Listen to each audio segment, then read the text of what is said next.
My log has something to tell you. Tonight, we're exploring the truth about fairies and their secret, unknown, known, reported on, not reported on history.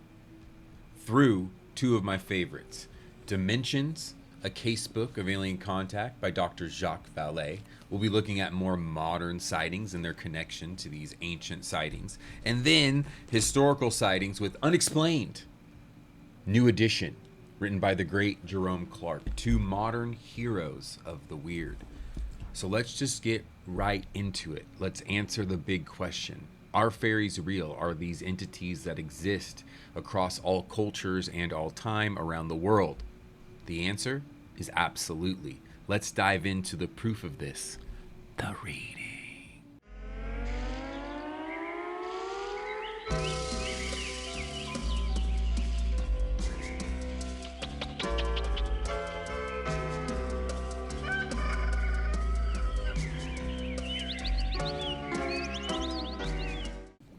We're going to start all the way back in the 17th century tonight.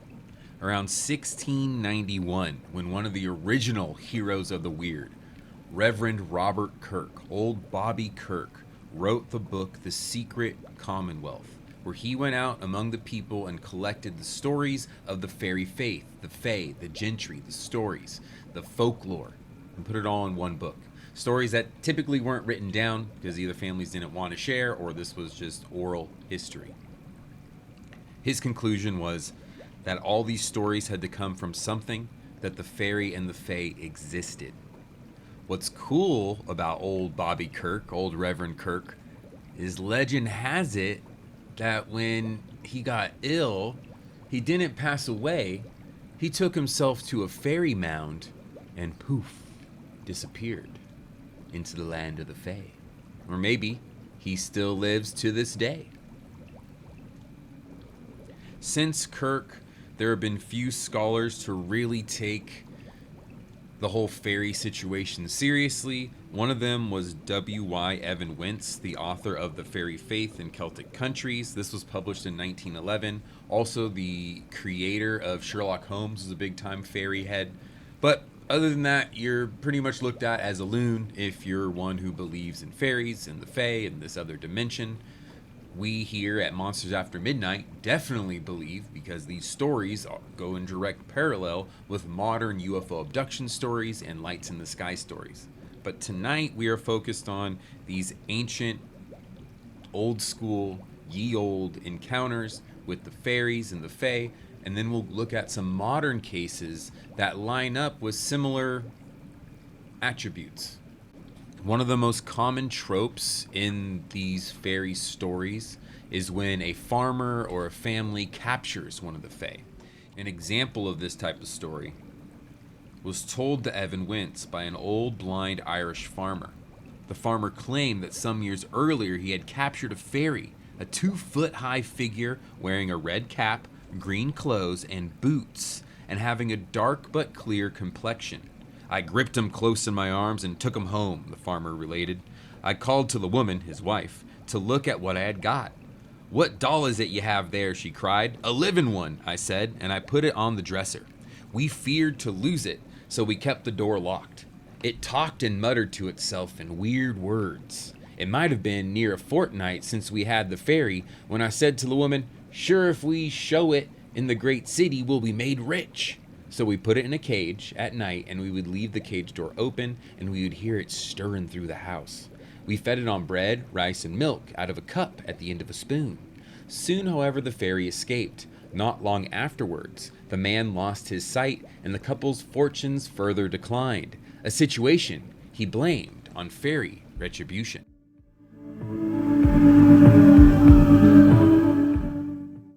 And fairy retribution is a very common theme in fairy lore and in fairy encounters.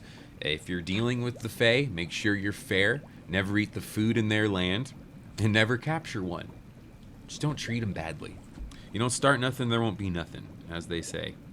Our next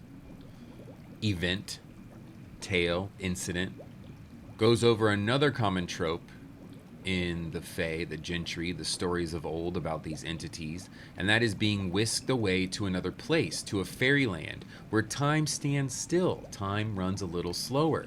Huh, what's this sound like? A lot like all the abduction stories that happen now. People are whisked away by strange creatures to a place where time runs slower. They feel like they're only gone for a day or two when really they've been gone for 3 weeks, Mr. Fire in the Sky. So this story is a really old example of that. This comes from the mouth of Mr. P. Rom himself. In the year 1660, when I and my wife had gone to my farm, which is 3/4 of a mile from Ragunda Parsonage, and we were sitting there and talking a while late in the evening, there came a little man at the door, who begged of my wife to go and aid his wife, who was just in the pains of labor. The fellow was of small size and of dark complexion, and dressed in old gray clothes. My wife and I sat a while and wondered at the man, for we were aware that he was a troll, and we had heard such tales of the like from the village. But when he had urged his request 4 or 5 times, and we thought on what evil the country folk say that they have at times suffered from these trolls, when they have chanced to swear at them, or with uncivil words bid them go to hell, I took to the resolution to read some prayers over my wife, and to bless her, and to bid her in God's name to go with him. She took in haste some old linen with her, and went along with him, and I remained sitting there. When she returned, she told me that when she went with the man out at the gate, it seemed to her as if she was carried for a time along in the wind, whooshed away. And so she came to a room, on one side of which was a little dark chamber, in which his wife lay in bed in great agony. My wife went up to her, and after a little while aided her till she brought forth the child, after the same manner as other human beings. The man then offered her food, and when she refused it, refused the fairy food, he thanked her and accompanied her out, and then she was carried along in the same way in the wind, and after a while she came again to the gate, just at 10 o'clock. Meanwhile, a quantity of old pieces and clippings of silver were laid on a shelf in the sitting room, and my wife found them the next day, when she was putting the room in order. It is supposed that they were laid there by the trolls. That in truth so happened I witnessed by inscribing my name in Ragunda, the 12th of April, 1671. So, the sworn words from a Swedish clergyman, take it for what you will, but a strange abduction, a strange request. Much like, not really a strange request, I guess his wife's in agony, so it's a very desperate request for help. And then silver appears. You help someone on the other side beyond the veil, they help you a little bit. They wet your beak a little bit there. From abductions of little folk by desperate people trying to make $1, to little folk, entities of unknown origins, whisking away midwives to help with strange labors. There's also the trope of these entities appearing to children in fields and being chased by them. Let's go to one of the earlier tales of this. Edward Williams, a prominent 18th century British cleric, wrote that in 1757, when he was 7 years old, he and other children were playing in a field in Wales when they saw at a distance of 100 yards 7 or 8 tiny couples dressed in red, each carrying a white handkerchief in his or her hand. One of the little men chased the children and nearly caught one, who, according to Williams, got a full and clear view of his ancient, swarthy, grim complexion, just before effecting his escape. During the chase, another of the figures shouted at the pursuer in an unknown language. The incident puzzled Dr. Williams all his life, and he concluded, I am forced to class it among the unknowables. Around the same time, we have another wild sighting, this time from the Reverend Sabine Baring Gould. The Victorian historian and folklorist wrote that when he was 4 years old and traveling in a carriage with his parents, I saw legions of dwarfs of about 2 feet high running along beside the horses. Some sat laughing on the pole, some were scrambling up the harness to get on the backs of the horses. His parents saw nothing. Baring Gould also recorded an encounter his wife experienced when she was 15 and walking down a lane in Yorkshire. There she spotted a little green man, perfectly well made, who looked at her with his beady black eyes. She was so frightened that she ran home. Fairy sightings evidently ran in the family. One of his sons had gone to fetch pea pods in the garden when, so he informed his parents, he observed a little man wearing a red cap and a green jacket, brown knee breeches, whose face was old and wan, and who had a gray beard and eyes as black and as hard as sloes. That's a blackthorn fruit. He stared so intently at the boy that the latter took to his heels. Same description as the sighting from, the same time, 1757. So these are descriptions of this very old-looking being. One night in 1842, according to an account he gave to a local historian, a Stowmarket, England man was passing through a meadow on his way home when he saw fairies in the moonlight. There might be a dozen of them, the biggest about 3 feet high and the small ones like dolls. Their dresses sparkled as if with spangles. They were moving round hand in hand in a ring. No noise came from them. They seemed light and shadowy, not like solid bodies. I passed on, saying, "The Lord have mercy on me, but them must be the fairies." And being alone, then on the patch over the field, could see them as plain as I do you. I looked after them when I got over the stile, and they were there, just the same, moving round and round. I ran home and called 3 women to come back with me and see them, but when we got to the place, they were all gone. I could not make out any particular things about their faces. I might have been 40 rods from them, and I did not like to stop and stare at them. I was quite sober at the time. Now, this wasn't only the appearance of swarthy, dwarf-like, and fairy-like creatures. There were also strange demons that appeared in town squares. So let's get a load of this one.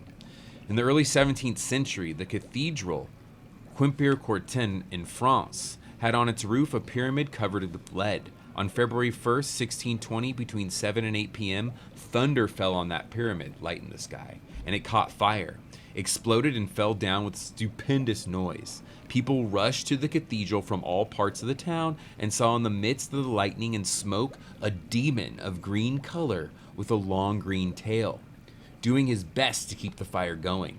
This account, which was published in Paris, was supplemented by a more complete version printed in René's.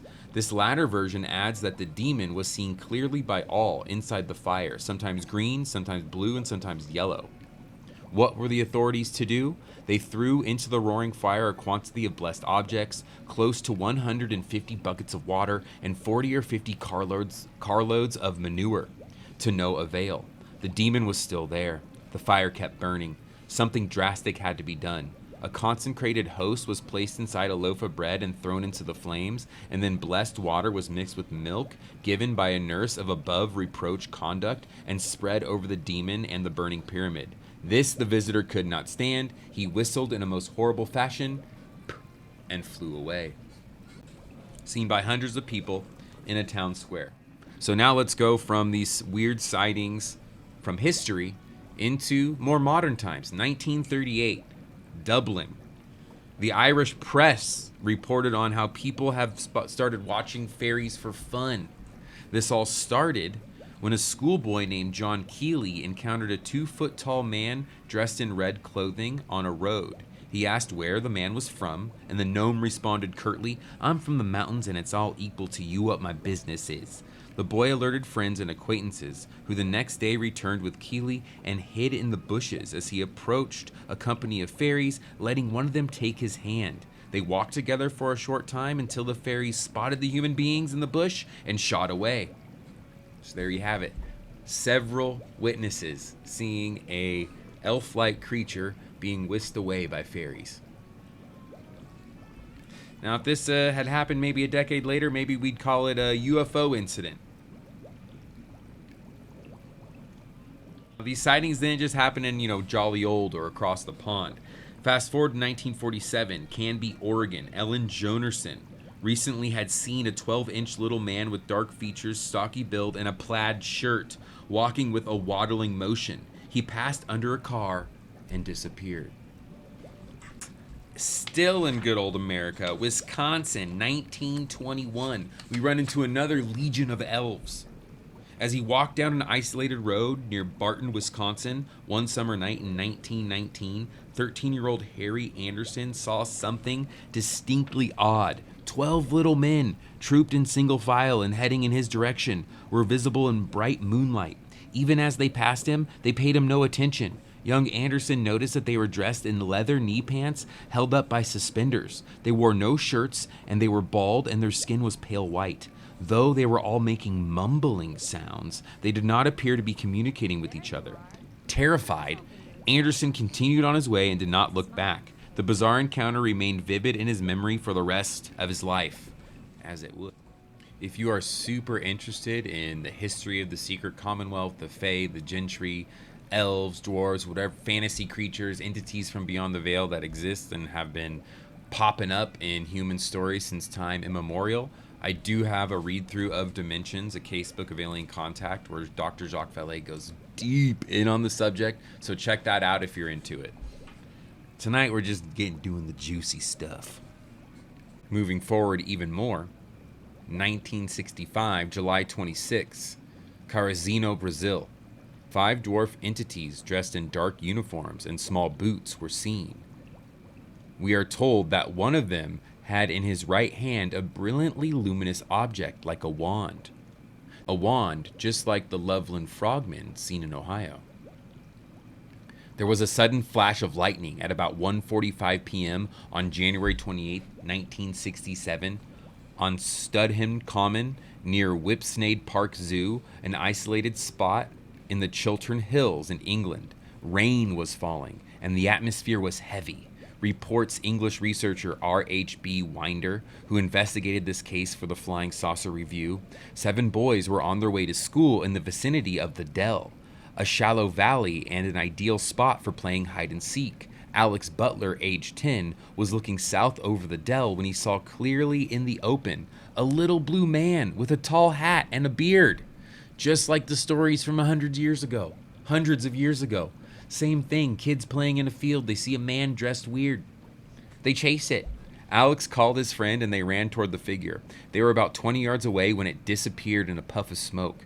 The boys were very much surprised, naturally, but nothing in the attitude of the strange figure had inspired fear or suggested a threat. So they kept looking for the little blue man, and they saw him again on the opposite side of the bushes from where he first was standing. They went toward him, and he vanished once more, reappearing at the bottom of the dell. This time, they heard voices in nearby bushes and became slightly afraid. The voices reminded them of foreign-sounding babble. Finally, they saw the man a 4th time before they were summoned to school by the whistle. Their teacher, Miss Newcomb, noticed how excited they were, and in spite of their warnings that she would never believe them, immediately separated them and made each of the 7 boys write down their experience in their own words. The essays were then gathered in a book called The Little Blue Man on Studham Common, which notes Widener makes a fascinating read, and no doubt will occupy an honored place in the archives of the Studham Village Primary School. Amen. Investigation disclosed a number of local sightings, among them 2 landings in the vicinity of the spot within a few months of the January sighting. Naturally, the investigators were most interested in hearing the boys themselves give details of the appearance of the creature. So, in the same area, after the boys told their story, like what always happens, more people came forward. Again, multiply by 10. So if there's 1, there was at least 10. Came forward and told of their tale of seeing this little creature and also seeing lights in the sky. Lights in the sky, creatures running by. They estimate the little man at 3 feet tall, by comparison with themselves, with an additional 2 feet accounted for by a hat or helmet best described as a tall, brimless bowler, i.e. with a rounded top. The blue color turned out to be a dim grayish blue glow tending to obscure outline and detail. They could, however, discern a line which was either a fringe of the hair or the lower edge of the hat.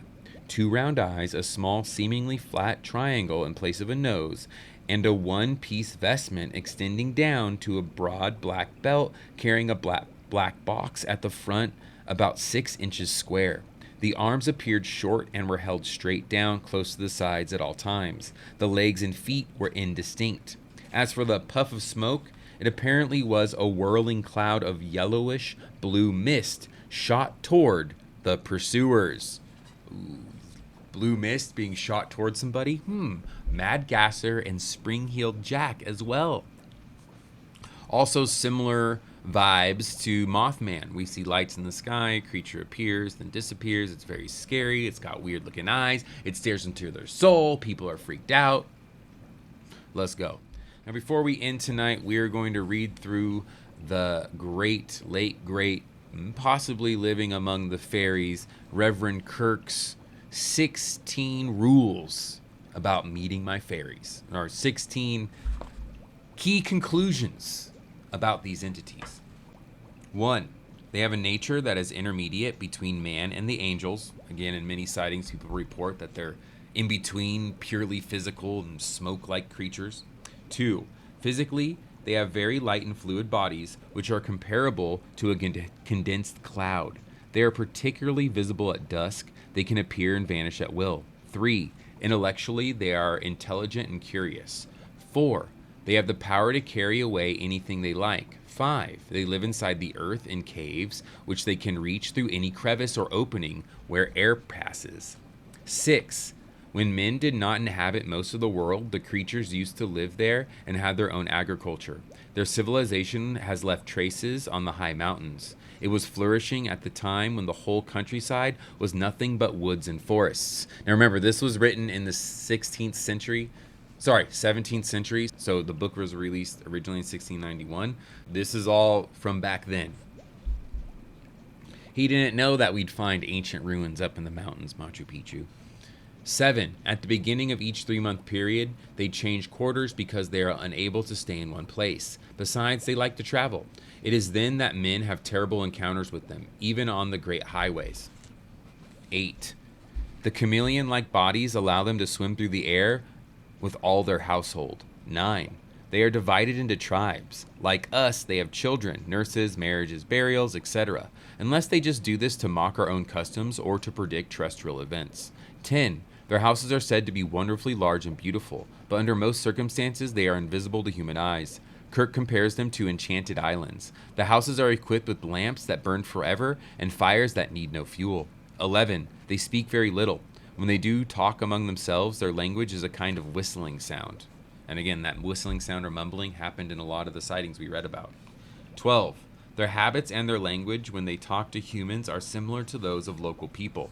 13, their philosophical system is based on the following ideas. Nothing dies. All things evolve cyclically in such a way that at every cycle they are renewed and improved. Motion is the universal law. Vibration, sounds. 14, they are said to have a hierarchy of leaders, but they have no visible devotion to God, no religion. 15, they have many pleasant and light books, but also serious and complex books, dealing with abstract matters. And 16, they can be made to appear at will before us through magic. You know, elves and entities, they're just like us. And that, my friends, is our short exploration of fairy and fantasy-like entities that have happened throughout time, throughout the centuries, throughout cultures around the world. I'm sure there's some that have happened now in the most modern of modern ages, but I feel that those sightings are reported as alien encounters now, gray aliens. What the paranormal stages for us matches whatever culture you're currently living in. So, do I believe were these people having fairy encounters? Absolutely. Something's going on.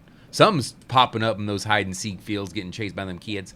And it's probably fairies. So 100% absolutely yes, that's the Monsters After Midnight. I'll be back reading more Saturday morning. We'll read some more fun stuff. And then Saturday night, we'll talk about weird stuff. Till then, have a beautiful night. Ta-ta.